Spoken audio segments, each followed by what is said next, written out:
sin is a messy business.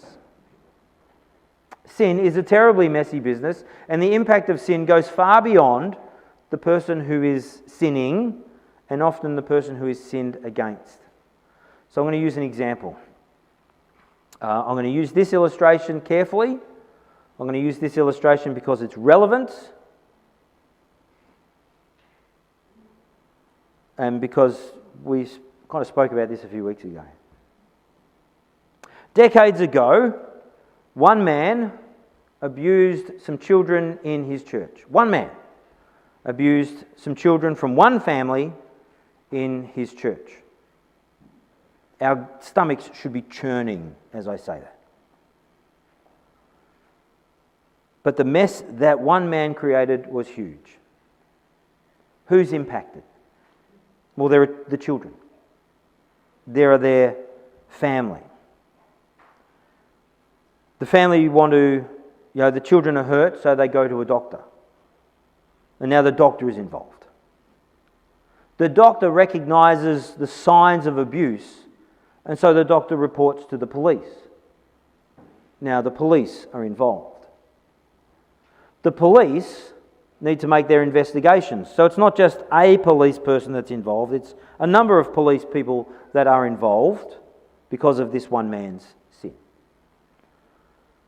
The police build up a case and find that there is cause to prosecute.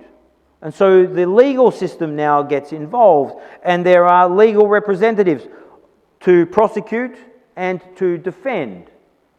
And suddenly the one sin of one man is impacting many people, and hundreds, and I mean literally hundreds upon hundreds of man hours, work hours are spent because of this.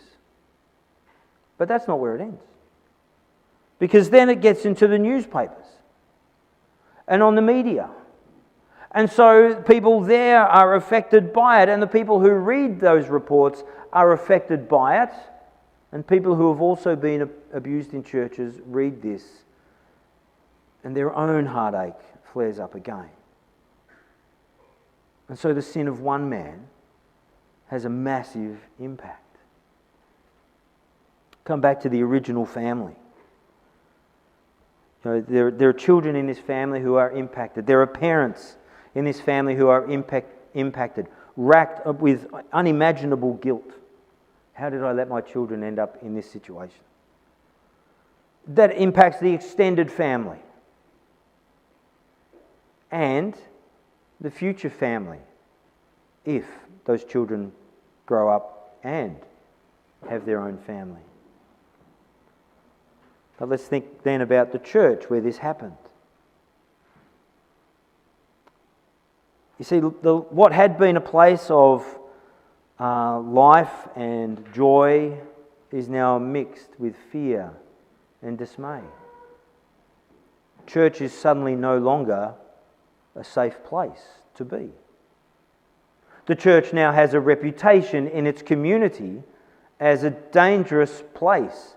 And the faithful people of the church, they keep the doors open, they keep coming, they keep worshipping God. But there's a stain about the church in the community. There's questions about the leadership of the church. Did they allow this to happen? Did they know? Were they covering up? All those questions come up. And then, decades later, to pay compensation, to pay the price of sin from one man who is now nowhere near the church, who now has nothing to do with that original church. But now that church needs to be closed and the property sold to pay the compensation to those people. Like the train map here, the tentacles of sin's consequences reach a long way in distance and in time.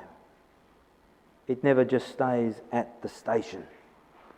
It travels.